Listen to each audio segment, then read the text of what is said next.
Welcome friends to your own channel for maths and facts. આજે આપણે ગણિતનો પાયો સિરીઝનો lecture 1 શરૂ કરવા જઈ રહ્યા છીએ. તો આ વિડિયો લેક્ચરમાં આપણે ગુણાકાર કેવી રીતે ગણવા તેના વિશે વાત કરવાના છીએ. તો ચાલો શરૂ કરીએ. તો સૌપ્રથમ કોઈ પણ પ્રકારના ગુણાકાર જો શીખવા હોય તો તમને પહેલાં ઘડિયા જરૂરથી યાદ હોવા જોઈએ.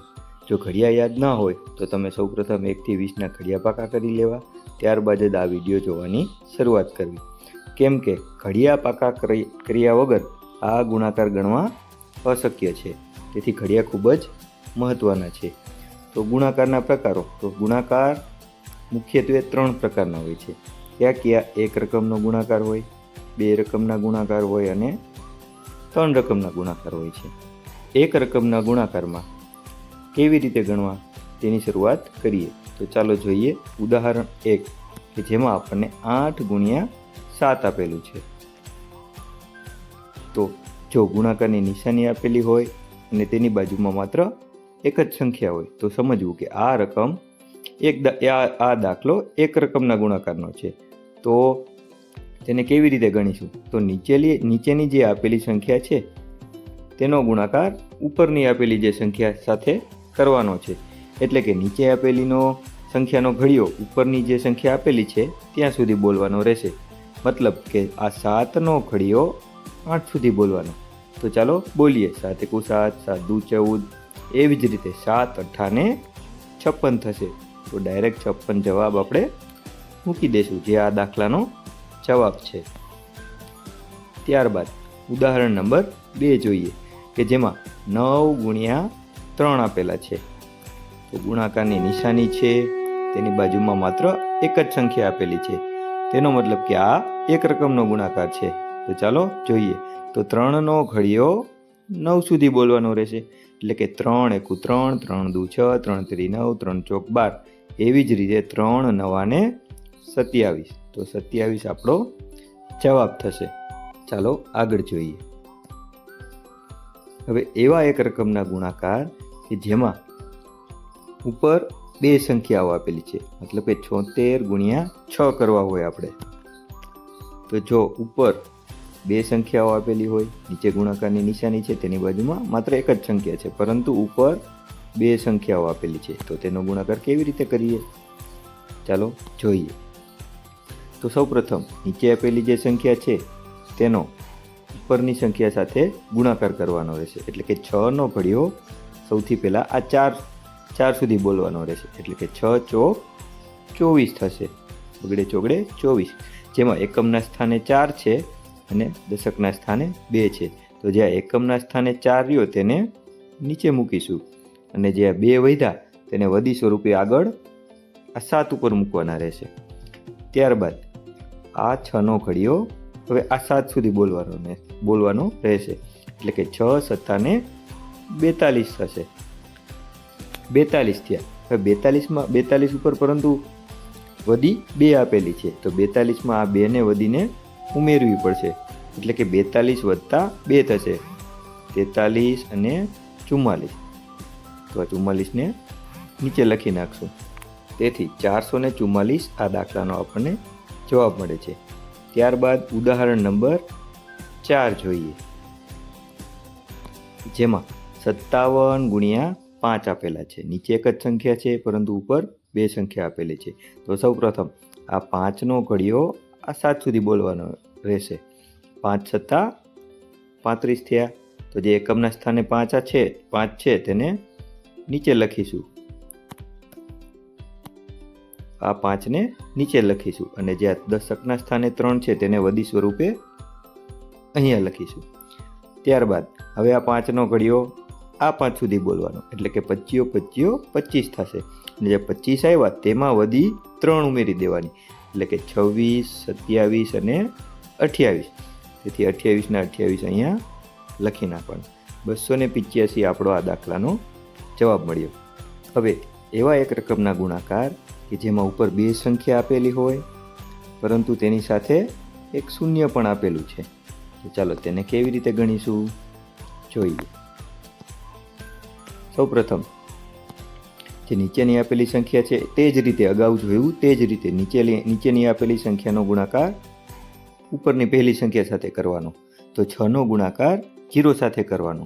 તો મિત્રો આ એક વસ્તુ ખાસ યાદ રાખજો કે કોઈ પણ સંખ્યાનો ગુણાકાર જો 0 સાથે કરવામાં આવે તો તેનો જવાબ હંમેશા 0 આવે. મતલબ કે 6નો ગુણાકાર 0 સાથે કરીએ તો તેનો ગુણાકાર કેટલો થશે? 0. તો જે 0ના 0 નીચે મૂકી દઈશું. ત્યારબાદ આ 6નો ગુણાકાર હવે 5 સાથે કરવાનો રહેશે. એટલે કે 6નો ઘડીઓ 5 સુધી બોલવાનો. 6 5 ને 30 થશે. તો 30ના 30 અહીં આપણે મૂકી દઈશું. તેથી આ દાખલાનો જવાબ આપણને 300 મળે છે. ત્યારબાદ ઉદાહરણ નંબર 6 જોઈએ કે જેમાં 40 ગુણ્યા 8 આપેલા છે. તો નીચેની સંખ્યાનો ગુણાકાર ઉપરની પહેલી સંખ્યા સાથે કરવાનો. એટલે કે 8નો ગુણાકાર 0 સાથે કરવાનો. એટલે કે 8નો ગુણાકાર 0 સાથે કરતા તમને ખબર જ છે કોઈ પણ સંખ્યાનો ગુણાકાર 0 સાથે કરીએ એટલે જવાબ 0 મળશે. તેથી જવાબ 0 નીચે 0 મૂકી દઈએ. ત્યારબાદ હવે આ 8નો ગુણાકાર આ 4 સાથે કરવાનો રહેશે. એટલે કે 8 ચોક 32. તો 32ના 32 આપણે મૂકી દઈશું. તેથી આ દાખલાનો જવાબ આપણને 320 મળે છે. એવા એક રકમના ગુણાકાર કે જેમાં નીચે એક જ રકમ આપેલી છે પરંતુ ઉપર 3 સંખ્યાઓ આપેલી છે. તો ચાલો જોઈએ. અહીં ઉદાહરણ નંબર 7માં છે 584 ગુણ્યા 7. એ બંનેનો ગુણાકાર કરવાનો છે. તો કેવી રીતે કરીશું? ચાલો જોઈએ. તો સૌપ્રથમ નીચેની જે આપેલી સંખ્યા છે તેને ઉપરની જે આપેલી પ્રથમ સંખ્યા હોય તેની સાથે ગુણાકાર કરવાનો. એટલે કે 7નો ઘડીઓ 4 સુધી બોલવાનો. એટલે 7 ચોક થશે 28.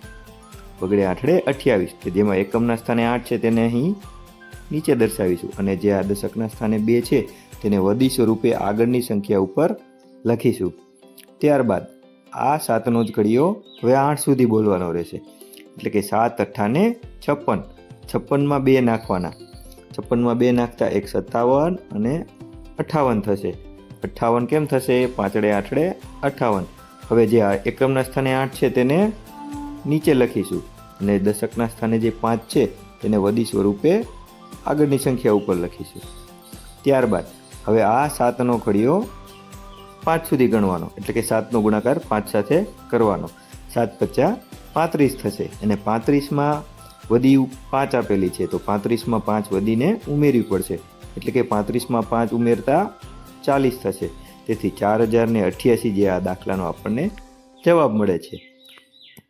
ત્યારબાદ ઉદાહરણ નંબર 8 જોઈએ કે જેમાં 647 ગુણ્યા 4 આપેલા છે. તો ચાલો તેને ગણીએ. હવે 4નો ગુણાકાર 7 સાથે કરવાનો. તો 4નો ઘડીઓ 7 સુધી બોલતા 7 4 7 ને 28. 28 કેમ થાય? બગડે 8 28.